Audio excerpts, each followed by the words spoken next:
राहुल गांधींच्या इंजिनमध्ये फक्त सोनिया गांधी आणि प्रियंका गांधी करता जागा आहे, तुमच्याकरता जागा नाही आहे. भारत माता की, भारत माता की. मंचावर उपस्थित या शिरपूरचे भाग्य विधाते आणि ज्यांनी खऱ्या अर्थानं संपूर्ण महाराष्ट्रामध्ये आणि देशामध्ये एक शिरपूर मॉडेल तयार करून दाखवलं, शिक्षणाचं, सिंचनाचं, उद्योगाचं, असे आमदार अमरीशभाई पटेलजी. मंचावर उपस्थित आपल्या सर्वांच्या लोकप्रिय उमेदवार सन्माननीय हिनाताई गावित, विजयाताई आटकर, विजयजी चौधरी, आमदार राजेशजी पाडवी, काशीनाथ दादा, आपले लोकप्रिय आमदार काशीराम दादा पावरा,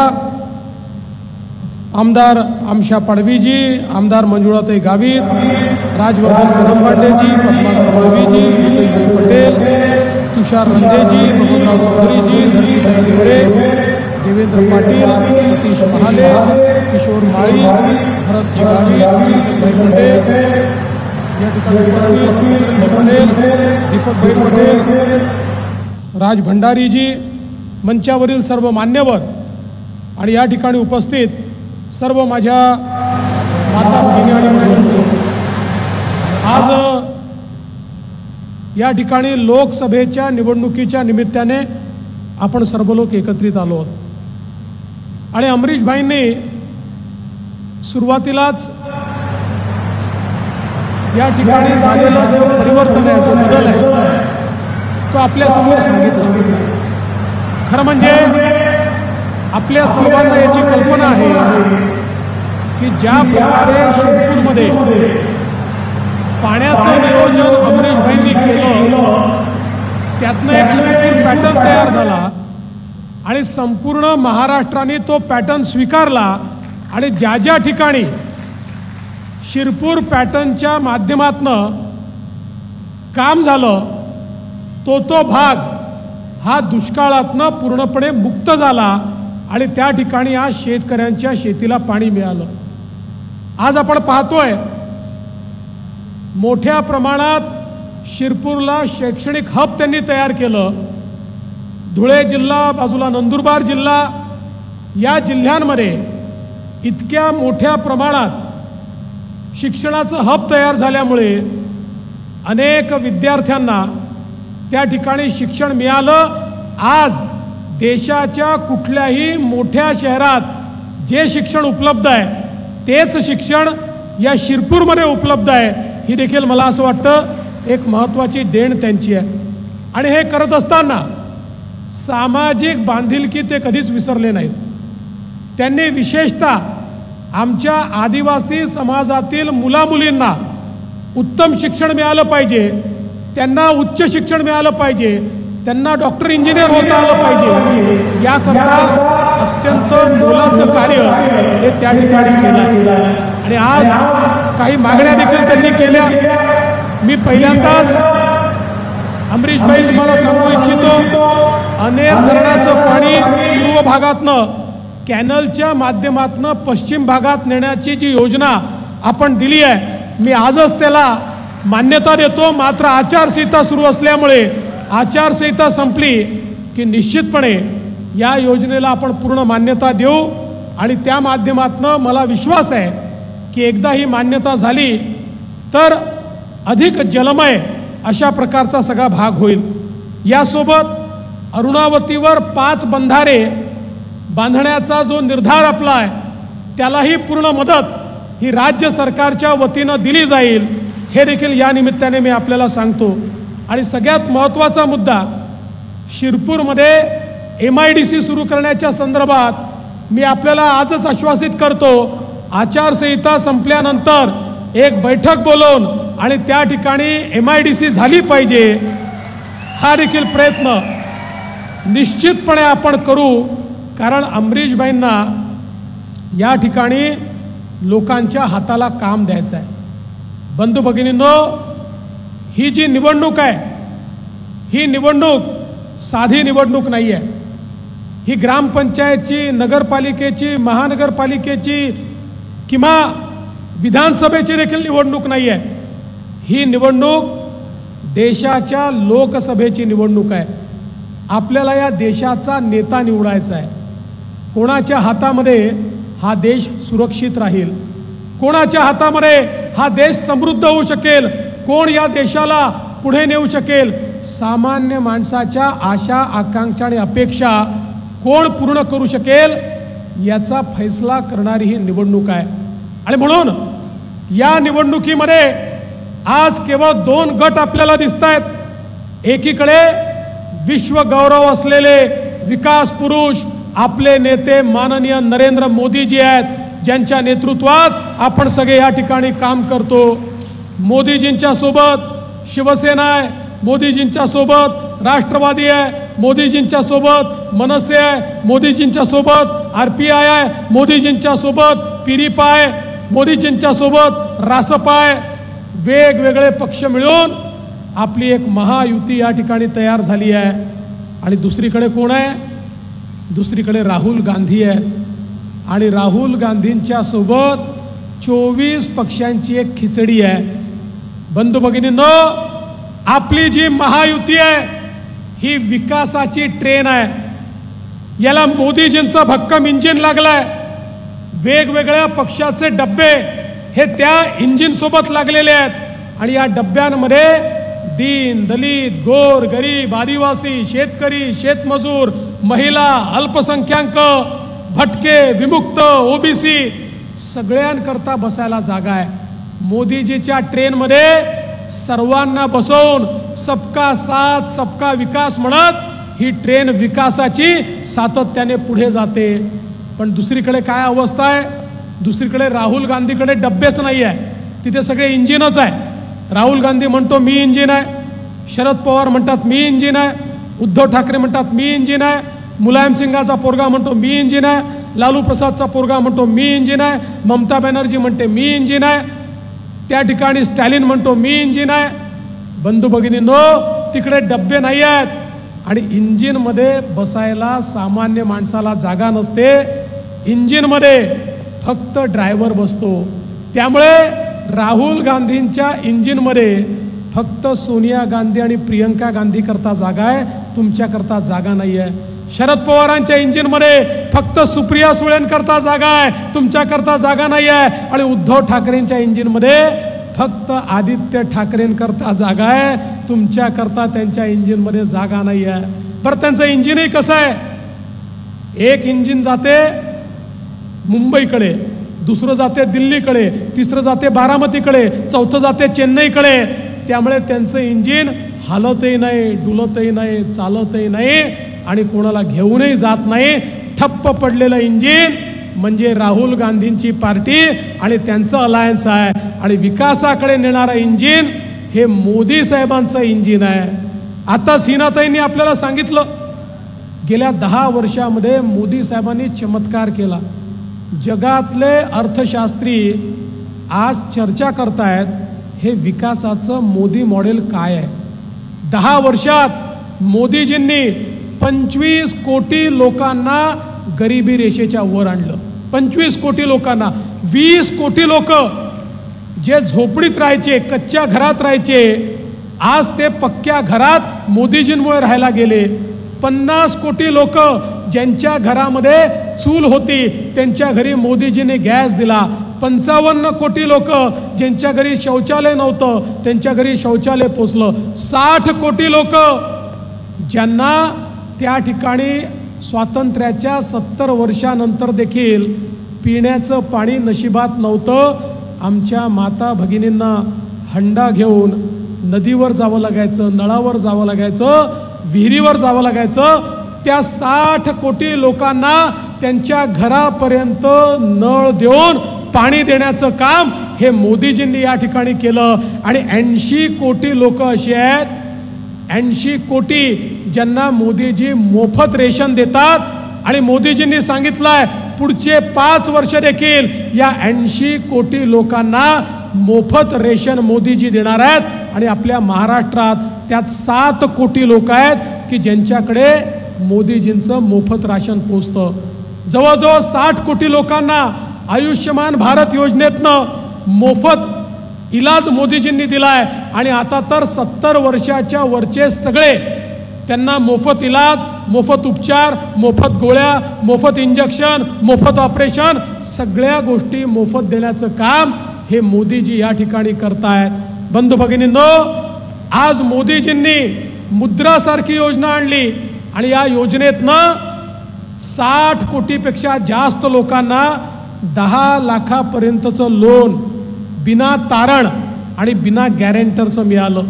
पूर्वी कोणी बँकेत गेला तर मॅनेजर विचारायचा, तुमच्याकडे तारण ठेवायला जमीन आहे का, तुमच्याकडे कोणी सरकारी व्यक्ती गॅरेंटर आहे का, असेल तरच लोन मिळेल. मोदीजींनी सांगितलं या सगळ्या लोकांची गॅरंटी मी घेतो आणि 60 कोटीपेक्षा जास्त लोकांना त्या ठिकाणी मुद्राचं लोन मिळालं. आता 10 लाखाच्या ऐवजी 20 लाखाचं लोन मोदीजी देणार आहेत.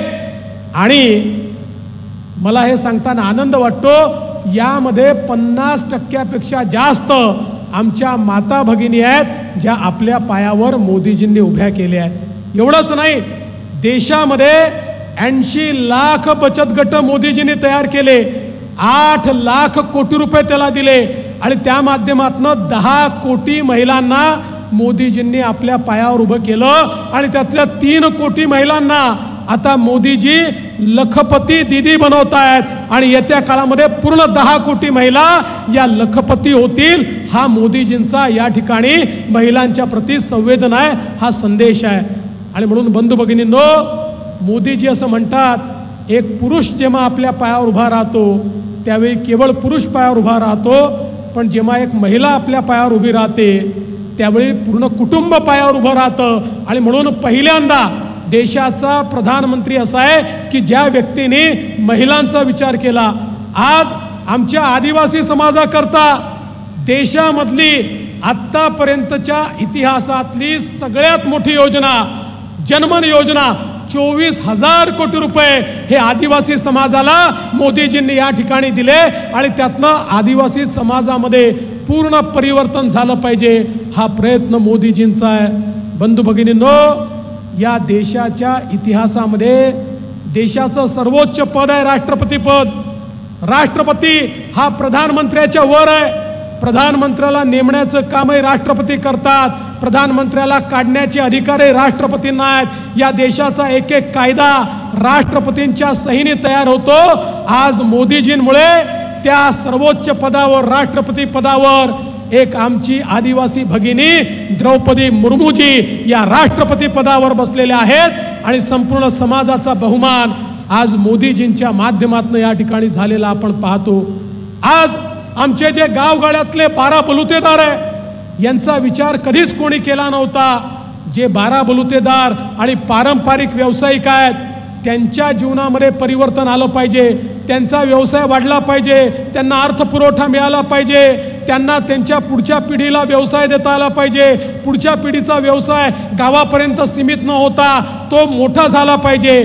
याकरता मोदीजींनी विश्वकर्मा नावाची योजना आणली आणि पारंपरिक व्यावसायिक आणि या ठिकाणी 12 बलुतेदार 14,000 कोटी रुपये हे मोदीजींनी या ठिकाणी दिले. आणि त्यासोबत आमचे जे कामगार आहेत, मग ते बांधकाम कामगार असो किंवा शेत कामगार असो, या सगळ्यांना सुरक्षा देणारा कायदा मोदीजींनी आणला की ज्या कायद्याच्या माध्यमातून उद्याच्या काळामध्ये त्यांच्या मुलांचं शिक्षण, त्यांचं आरोग्य, त्यांचं घर, त्यांचं पेन्शन या सगळ्या गोष्टी येत्या काळात त्यांना मिळणार आहे. त्यामुळे खऱ्या अर्थानं गरिबाचा विचार करणारा नेता जर कोणी असेल तर तो माननीय मोदीजी आहेत. आत्ताच भाई सांगत होते, मोदीजींच्या काळामध्ये आज आपण आमच्या आदिवासी शेतकऱ्यांना मोठ्या प्रमाणामध्ये त्या ठिकाणी वन जमिनीचे पट्टे दिले. ते पट्टे मिळाल्यानंतर आम्ही मोदीजींना सांगितलं तुमचे 12,000 रुपये यांना मिळाले पाहिजे, तेही त्यांना आपण मिळवून दिले. आणि आपण काळजी करू नका भाई, जे 5,000 पट्टे बाकी आहेत तेही येत्या काळामध्ये आपण निश्चितपणे देऊ, कोणालाही वंचित ठेवणार नाही. आणि आमच्या पावराजींनी जी मागणी केली आहे की या ठिकाणी महसुली पट्ट्याप्रमाणे वन हक्काचे जे पट्टे आहेत त्या पट्ट्याचा विचार झाला पाहिजे. निश्चित त्याच्यावरही येत्या काळामध्ये आपण कारवाई करू. आणि एवढंच नाही तर आमचे जे बिगर आदिवासी आहेत त्यांनाही त्यांच्या जमिनीचे पट्टे देण्याचा निर्णय आपण घेतला आणि त्यांनाही त्या ठिकाणी जर घर नसेल तर मोदी आवास योजनेच्या माध्यमातून त्यांनाही घर देण्याचा निर्णय हा आपल्या सरकारने या ठिकाणी घेतला. कोणालाही बेघर ठेवायचं नाही अशा प्रकारचा आपला प्रयत्न आहे. आणि म्हणून बंधू भगिनींनो, आज देशामध्ये मोदीजींच्या माध्यमातून मोठ्या प्रमाणात कामं चालली आहेत. आज हिनाताईंसारखी एक शिकलेली अशा प्रकारची नेता ज्या डॉक्टर आहेत ज्यांना 10 वर्ष आपण निवडून दिलं, आणि मी तुम्हाला सांगतो भारताच्या लोकसभेमध्ये हा सन्मान मिळणं फार कठीण आहे की अशा प्रकारच्या इतक्या युवा खासदाराला पक्षाची बाजू ओपनिंगला मांडण्याची संधी ही कधीच मिळत नाही. पण मोदीजींनी सांगितलं की हिनाला समजतं, हिना ही हुशार आहे, हिना बाजू भक्कमपणे मांडू शकते. आणि अनेक वेळा हिनाताईंना त्या ठिकाणी सत्ता पक्षाची बाजू मांडण्याकरता संधी मिळाली आणि अतिशय भक्कमपणे हिनाताईंनी ती बाजू मांडली. नंदुरबारनी ज्या हिनाताईंना खासदार म्हणून पाठवलं त्या नंदुरबार पुरतं नाही तर पूर्ण भारतामध्ये त्यांच्या भाषणाची तारीफ त्या ठिकाणी झाली आणि लोकांनी सांगितलं नंदुरबारनी जी खासदार निवडून पाठवली आहे देशाचे प्रश्न त्यांना समजतात, महाराष्ट्राचे प्रश्न त्यांना समजतात. म्हणून बंधू भगिनींनो, आज या ठिकाणी हिनाताईंच्या माध्यमातून झालेली विकास कामं देखील आपण बघितली आहेत. आता रेल्वे आपल्याकडे येते आहे, रस्त्यांची कामं होत आहेत. ही सगळी कामं का होऊ शकत आहेत? कारण मोदीजींनी पूर्वीच्या काळामध्ये या देशामध्ये वर्षाला रस्ते असतील, पाणी असेल, पाटबंधारे असतील, वीज असेल, वेगवेगळ्या कामांकरता इन्फ्रास्ट्रक्चर करता वर्षाला 1 लाख कोटी रुपये खर्च व्हायचे. मोदीजींनी 1 लाखावरनं वर्षाला 13 लाख कोटी खर्च करणं सुरू केलं आणि त्यामुळे पूर्ण देश हा आपला बदलताना या ठिकाणी दिसतोय. आणि सगळ्यात महत्त्वाचं, जे लोक जातीपाती धर्माच्या गोष्टी करतात, माझा त्यांना सवाल आहे, मोदीजींच्या कुठल्याही योजनेमध्ये त्यांनी धर्म पाहिला नाही, जात पाहिली नाही, भाषा पाहिली नाही, पंथ पाहिला नाही. तो हिंदू आहे, मुसलमान आहे, ख्रिश्चन आहे, बौद्ध आहे, हे मोदीजींनी पाहिलं नाही. प्रत्येक गरीबाला घर दिलं, प्रत्येक गरीबाला गॅस दिला, प्रत्येक गरीबाला पाणी दिलं, प्रत्येक गरीबाच्या घरी त्या ठिकाणी इलेक्ट्रिसिटी नेण्याचं काम मोदीजींनी केलं. आता आमच्या विरोधी पक्षाला त्या ठिकाणी काही विषय उरले नाही तर हे लोक इतके खोटारडे आहेत. आता यांनी रोज नवीन खोटं बोलणं चालू केलं. हे लोक असे आहेत, आमचे काँग्रेसचे लोक आणि विरोधी पक्षातले लोक असे आहे की जगामध्ये जर खोटं बोलण्याचं ऑलिम्पिक घेतलं तर सगळी पदकं, सगळे गोल्ड मेडल हे आमच्या काँग्रेसच्या लोकांना आणि विरोधकांना मिळतील. इतकं सकाळपासून रात्रीपर्यंत खोटं बोलतात आणि लोकांना दिग्भ्रमित करतात. आता यांनी नवीन खोटं काय चालू केलं? म्हणाले मोदीजींना 400 जागा मिळाल्या तर ते संविधान बदलतील. बंधू भगिनींनो, मी तुम्हाला सांगतो, मोदीजींनी सांगितलंय जोपर्यंत या पृथ्वी तलावर चंद्र आणि सूर्य आहे तोपर्यंत बाबासाहेबांचं संविधान कोणी बदलू शकत नाही. आणि मोदीजींनी सांगितलं अरे बाबासाहेबांचं संविधान होतं म्हणून माझ्यासारखा गरीबाचा चहा विकणारा पोरगा हा देशाचा प्रधानमंत्री बनला आणि म्हणून मला गीता, बायबल, कुराणपेक्षा देखील महत्त्वाचं काही असेल तर ते भारताचं संविधान आहे हे म्हणणारे नरेंद्र मोदी आहेत. बंधू भगिनींनो, 14 मध्येही मोदीजींचं पूर्ण बहुमत होतं, 19 मध्येही मोदीजींचं पूर्ण बहुमत होतं. अरे संविधान बदलणार तर सोडाच, पण 70 वर्ष या काँग्रेसवाल्यांनी काश्मीरमध्ये भारताचं संविधान लागू केलं नव्हतं. काश्मीरमध्ये आरक्षण नव्हतं, तिथल्या आदिवासींना, तिथल्या दलितांना, तिथल्या ओबीसीला आरक्षण नव्हतं. मोदीजींनी 370 कलम हटवून भारताचं संविधान हे काश्मीरला लागू केलं आणि त्या ठिकाणी आरक्षण देण्याचं काम मोदीजींनी केलं. त्यामुळे या नालायकांना सांगा, तुम्ही 1975 साली इंदिराजींच्या नेतृत्वात 2 वर्ष भारताचं संविधान गुंडाळून ठेवलं होतं, त्याचा पहिले जबाब द्या. जोवर मोदीजींसारखा नेता या देशामध्ये आहे या भारताच्या संविधानाला कोणी हात देखील लावू शकत नाही. आणि म्हणून बंधू भगिनींनो, मी तुम्हाला एवढीच विनंती करण्याकरता आलो आहे, ही गल्लीची निवडणूक नाही आहे, ही दिल्लीची निवडणूक आहे आणि दिल्ली कोण सांभाळू शकतं, दिल्ली कोण मजबूत ठेवू शकतं. आज बघा, पाकिस्तान आपल्याकडे वाकडी नजर करून देखील पाहू शकत नाही. 2019 नंतर या देशामध्ये बॉम्बस्फोट करण्याची हिम्मत देखील पाकिस्तानची झाली नाही, कारण त्यांना माहिती आहे त्यांचा बाप नवी दिल्लीमध्ये बसलाय. या ठिकाणी जर बॉम्बस्फोट करण्याचा प्रयत्न केला तर त्यांची अवस्था काय होईल. आज चीन देखील आपल्याकडे वाकडी नजर करून पाहू शकत नाही. आणि म्हणून एक मजबूत भारत मोदीजींनी तयार केला आहे आणि त्या मजबूत भारताकरता आपल्याला मोदीजींना साथ द्यायची आहे.